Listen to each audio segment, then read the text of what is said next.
कहानी की शुरुआत होती है मेग नाम की एक औरत को दिखाने से, जिसकी जल्द डिवोर्स होने वाली है। इसीलिए वो अपनी बेटी के साथ कोई नया घर ढूंढ रही थी, क्योंकि अब वो अपने हस्बैंड से अलग हो जाएगी, तो ये लोग साथ नहीं रह सकती थी। आज उसने कई सारे घर देखे थे जो उसे खास पसंद नहीं आए, तो इसीलिए अब डीलर उसे एक काफी अमीर आदमी का शानदार बड़ा सा घर दिखाता है, जिसमें हर तरह की सहूलत थी। पर क्योंकि वो अमीर आदमी मर चुका था, तो उसकी फैमिली ने ये घर बेचने के लिए लगा दिया था, जो भी कम ही पैसों में। इसलिए जैसे दोनों माँ बेटी अंदर गए, इन्हें घर काफी पसंद आया, इसलिए वो लोग यही घर लेने का फैसला करते हैं। घर की हर चीज मैग को काफी अच्छी लगी, पर जैसे डीलर उन्हें तीसरे फ्लोर पर लेकर गया, वहाँ एक चीज देखकर मैग काफी सोच पे पड़ गई। असल में यहाँ एक अजीब सा कमरा, जैसे कोई बंकर होता है, वो था, जिसे हम सेफ रूम या फिर लॉकर रूम भी कह सकते हैं, यानी किसी चीज को छुपाने के लिए इसका इस्तेमाल किया जाता है। अब मैग डीलर से पूछती है कि आखिर घर की मालिक ने ये कमरा किस मकसद के लिए बनाया होगा। इस पर डीलर जवाब देता है कि जब घर का मालिक यहाँ पर रहा करता था, तो उसके पास बहुत सारे पैसे हुआ करते थे, तकरीबन कई मिलियन डॉलर्स। इसीलिए उसने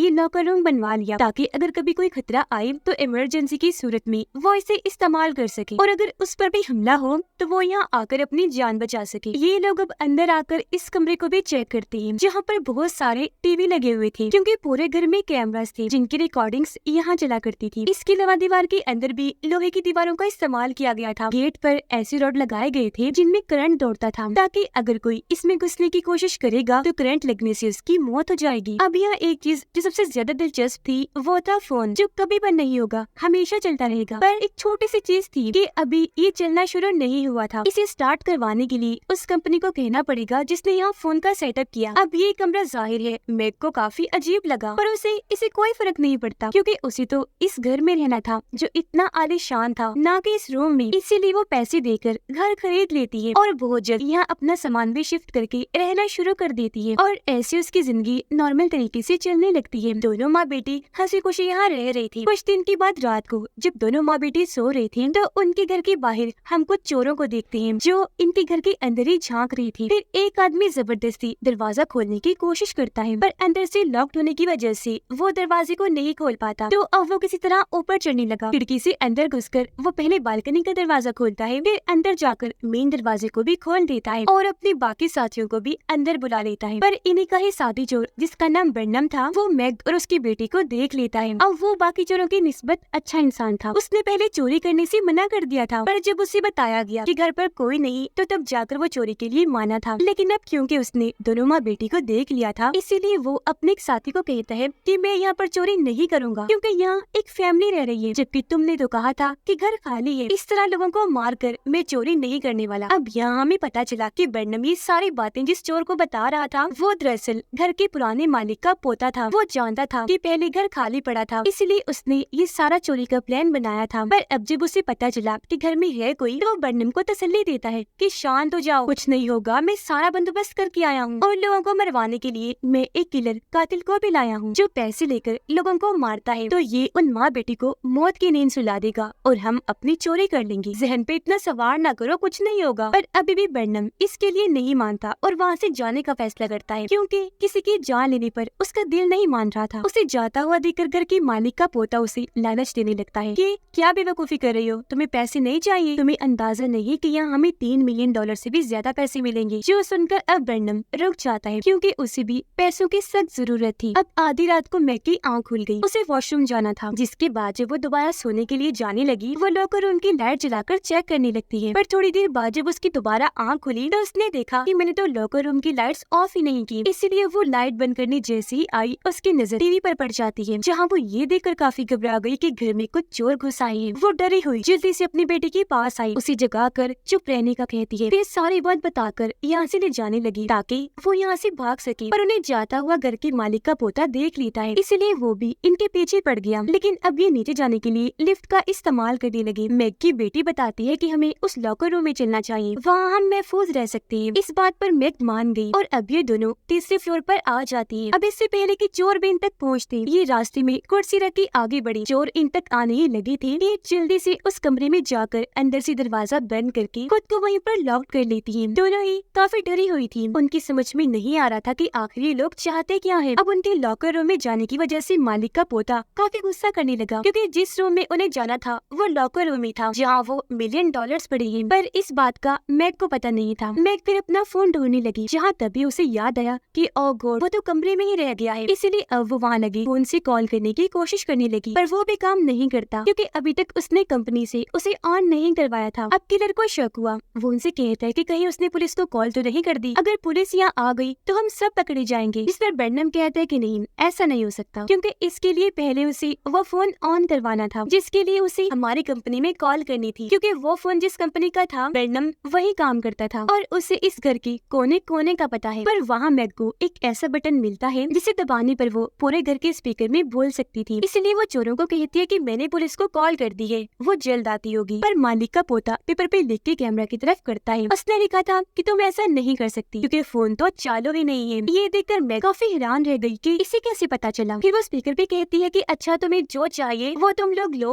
और फौरन यहाँ से निकल जाओ। जिस पर मालिक का पोता फिर लिख के बताता है कि जो हमें चाहिए वो तो उसी लॉकर रूम में है, तो तुम लोग वहाँ से निकल आओ, हम वादा करते हैं कि तुम्हें कुछ नहीं करेंगे। जिस पर मैग कहती है कि ऐसा तो नहीं हो सकता क्योंकि मुझे चोरों पर भरोसा नहीं, तुम लोग जब मर्जी तक खड़े रहो, मैं और मेरी बेटी तो यहाँ से बाहर नहीं आने वाली। अब ये सुनकर मालिक का पोता बर्नम से कहता है कि तुम हमें ऐसा कोई रास्ता बताओ जिसके जरिए हम उस रूम में घुस सके। बर्नम जवाब देता है कि भाई ऐसा कोई रास्ता नहीं है जिसके जरिए हम घुस सके, सिवाय अंदर से। जब तक कोई अंदर से ना खोले हम नहीं जा सकते। पर यह मालिक के पोते को एक आइडिया आया, वो उस रूम के फर्श को तड़वाने लगा जिस पर वो रूम बना हुआ था जो यहाँ की छत थी, जो देखकर बर्नम उसे कहता है कि तुम ये बेवकूफी कर रहे हो, सालों से मैंने इस तरह के कमरे देखे और इनके बारे में सुना, अगर इसे तोड़ना इतना ही आसान होता तो क्या लोग इसे अपने घरों पे बनवाते। उसकी ये बात ठीक भी थी क्योंकि जब ये पूरा फर्श तोड़ लेती है तो इन्हें उसके अंदर स्टील की दीवार दिख गई जिसे भी ये तोड़ने की कोशिश तो करते हैं लेकिन तोड़ नहीं पाते। अब ये तोड़ने की आवाज उन दोनों ने भी सुन ली थी जिस वजह से मैं घबरा रही थी, लेकिन उसकी बेटी समझाती है कि मोम आपको डरने की कोई जरूरत नहीं है, जब तक हम इस रूम में है बिल्कुल महफूज है क्योंकि इसे डिजाइन ही इस तरह किया गया है। पर मालिक के पोते को फिर से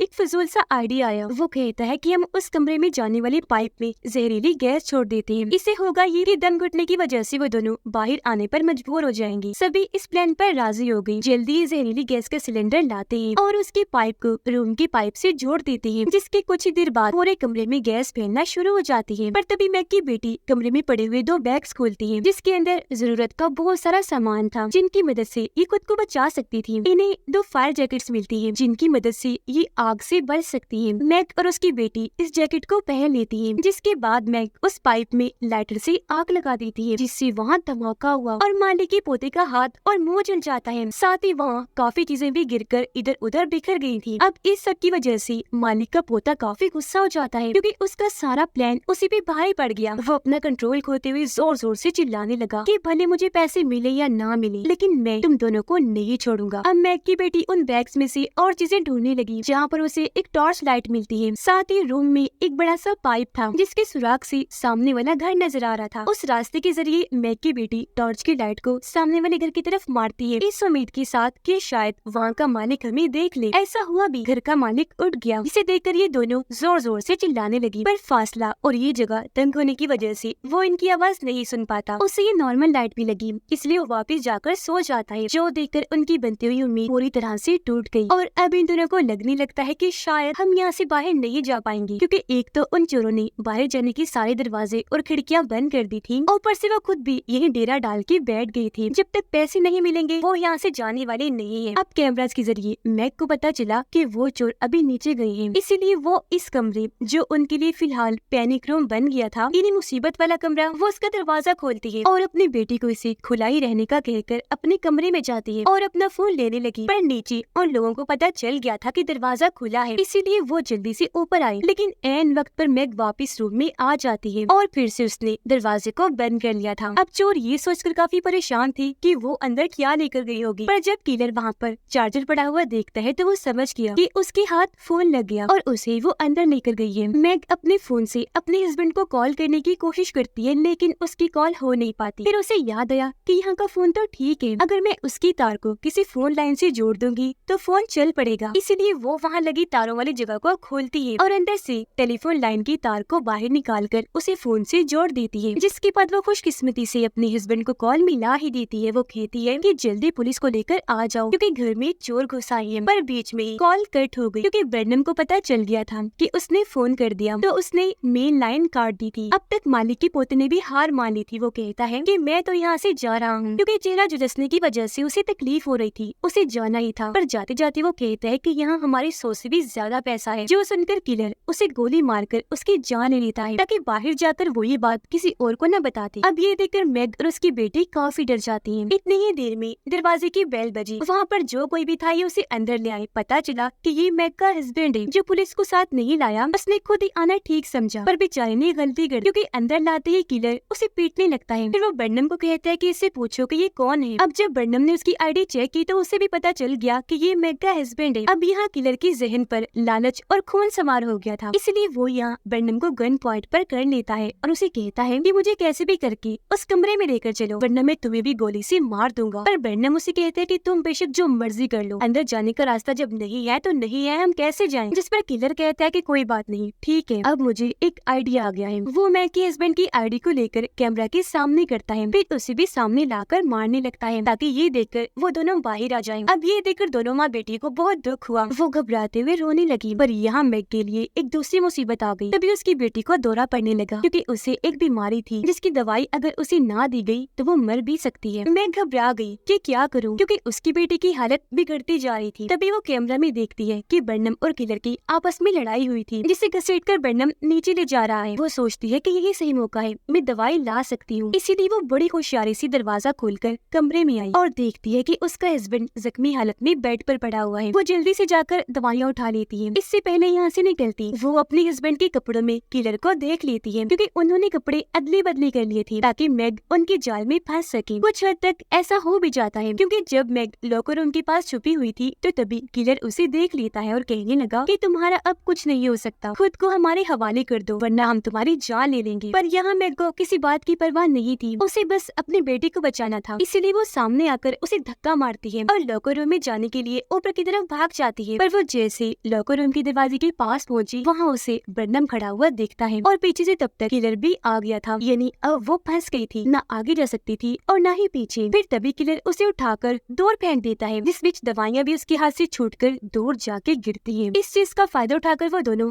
लॉकर रूम के अंदर चले जाते हैं। मैग बाहर ही रह गई जिसके पास गन थी और वो शूट ना कर दी, इस डर से बर्नम दरवाजे को बंद करने लगा। पर पहले ही मैग ने अपनी बेटी की दवाइयाँ अंदर फेंक दी थी, जिसके फौरन बाद बर्नम दरवाजे को बंद कर देता है। लेकिन जल्दबाजी में किलर का हाथ दरवाजे के बीच में फंस गया, जिस वजह से उसे दर्द हो रही थी और वो दरवाजे को खोलने का कहता है। बाहर तब तक मैग ने भी गन उठा ली थी। बर्नम किलर को कहता है कि मैं दरवाजे को नहीं खोल सकता, मैग के पास गन है, अगर हमने दरवाजा खोला तो वो हमें शूट करके मार देगी। उनकी ये बातें सुनकर मैग गन का रुख दरवाजे की तरफ कर देती है। उसे अपनी बेटी की फिक्र हो रही थी, इसलिए वो उन्हें कहती है कि मेरी बेटी को दवाई दे दो, मैं वादा करती हूँ तुम्हें कुछ नहीं करूँगी, पर अगर तुमने ऐसा ना किया तो बाहर तो तुम लोगों ने आना ही है, मैं फिर तुम्हें छोड़ूंगी नहीं। ये सुनकर बर्नम उसे कहता है कि ठीक है, पर पहले तुम नीचे जाओ। और अब जैसे मैग नीचे गई, बर्नम दरवाजे को खोल देता है ताकि किलर का हाथ छूट सके। उसे आजाद करवाते हुए मैग की बेटी को दवाइयाँ देने लगा। कहता है कि तुम्हारी जैसी मेरी भी एक बेटी है, पर मैं ये सारा काम किसी मजबूरी की वजह से कर रहा हूँ। मुझे धमकाया गया था कि अगर मैंने ऐसा ना किया तो वो लोग मेरी बेटी को मार देंगे। अब तभी दरवाजे पर दस्तक हुई, या और कोई नहीं बल्कि पुलिस थी, जिसे आने से पहले मैग के हस्बैंड ने कॉल कर दी थी। पर यहाँ मैग उनसे सच छुपाती है, कहने लगी कि यहाँ तो सब ठीक है, आप लोग वापस चले जाएंगे। ये सुनकर ऑफिसर कहता है कि अगर तुम्हें कोई डर है, किसी दबाव की वजह से ऐसा कह रही हो, तो हमें बस पलक झपक के इशारा कर दो, हम समझ जाएंगे। पर वो ऐसा कुछ नहीं करती क्योंकि पुलिस का अंदर आना खतरे से खाली नहीं था, वो अपनी बेटी को बचाना चाहती, इसलिए पुलिस यहाँ से अब चली जाती है। लॉकर रूम के अंदर बर्नम उस तिजोरी को तोड़ ही देता है, जिसके अंदर यहाँ पैसों के कागजात थे, जिनसे पता चला कि यहाँ 3 मिलियन से कुछ ज्यादा नहीं बल्कि 22 मिलियन डॉलर है। ये उन कागजात को लेकर यहाँ से जाने ही वाले थे कि तभी उनका सामना मैग के हस्बैंड से हो जाता है, जिसके पास गन थी। उसके निशाने पर बर्नम था, जबकि किलर ने उसकी बेटी को पकड़ा हुआ था बंदी बनाकर। वो कहते भी है कि डैड इन्हें कुछ मत करना वरना ये मुझे मार देंगे, पर उसके डैड कहते हैं कि मेरी बेटी को छोड़ दो, मैं भी तुम्हें छोड़ दूंगा। अब तभी पीछे से मैग किलर के सर पर हथौड़ा मारती है, जिससे वो नीचे जाके गिरता है, पर अभी भी जिंदा था। जबकि मौका पाकर बर्नम यहाँ से बाहर भाग गया। किलर दोबारा उठकर अंदर आने लगा, जिसे देखकर मैग का हस्बैंड उस पर गोलियां चलाने लगा। गोलियों की आवाज बर्नम ने भी सुन ली थी। उसे बच्ची की फिक्र थी, वो सोचता है कि इस गोलीबारी में उसे न कुछ हो जाए, इसलिए वो वापस भागकर अंदर आ गया। देखता है कि मैग की बेटी निशाने पर है और किलर उसे मारने ही वाला है, पर पहले ही वो उसे शूट करके मार गिराता है और ऐसे उसने बच्ची की जान बचा ली। वो फिर इन लोगों से कहता है कि मैं यहाँ से अब जा रहा हूँ, अब तुम लोगों को परेशान करने वाला कोई नहीं होगा। इतना कहकर वो यहाँ से बाहर गया। दरवाजे क्योंकि बंद थे तो भागने के लिए वो दीवार फैलाने की कोशिश करने लगा, पर तभी यहाँ पुलिस आ गई जो उसे पकड़ चुकी थी और चारों तरफ से घेर लेती है। उसके हाथ में $22 मिलियन के जो कागजात थे वो उन्हें छोड़ देता है और वो सारी हवा में उड़कर यहाँ वहाँ चले जाते हैं। अब हालांकि वो अच्छा इंसान था, लोगों को बचाना चाहता था, उसे सबकी परवाह थी, लेकिन अब यहाँ ऑफिसर्स उसे पकड़ चुके थे क्योंकि अच्छा होने के साथ साथ उसे पैसों का लालच था जो किसी भी अच्छे इंसान को बुरा बनाने में देर नहीं करता। जिसके बाद हम कुछ दिन की बात का वक्त देखते हैं जहाँ वो दोनों माँ बेटी बड़े आराम से बातें कर रही थी और अब ये फिर से नए घर की तलाश शुरू कर देती है जहाँ पर लॉकर, पैनिक रूम या कहीं की बंकर जैसी कोई जगह ना हो और इस तरह का खतरा आगे उन्हें कभी मोल लेना ना पड़े। और इसी के साथ इस फिल्म की कहानी यहीं पर खत्म हो जाती है।